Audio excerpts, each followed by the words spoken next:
we would like to welcome everyone and especially the BSF team led by the DG sir himself. So DG sir would like to present a bouquet to you and a memento.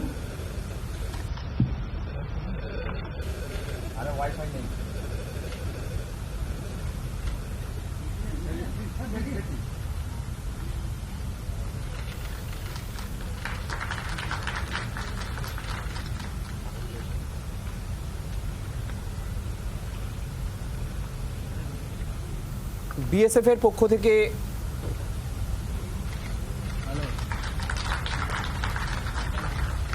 BSF এবং সরকারের মধ্যে শুভেচ্ছা বিনিময় চলছে। এরপর নিঃসন্দেহে এই বিষয় নিয়েই আজ শুভেন্দু অধিকারী রাজ্যের বক্তব্য রাখবেন এবং আমরা দেখতে পাচ্ছি এই মুহূর্তে বিএসএফ এর তরফেও আধিকারিক রয়েছেন, একেবারে শীর্ষস্থানীয় আধিকারিক রয়েছেন এবং সেই বৈঠকের পরই এই প্রেস কনফারেন্স এবং সেই প্রেস কনফারেন্সে আগে রাজ্য সরকার এবং বিএসএফ এর মধ্যে শুভেচ্ছা বিনিময়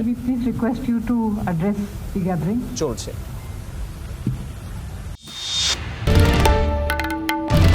বাংলার আওয়াজ, বাঙালির আবেগ, জি 24 ঘন্টা।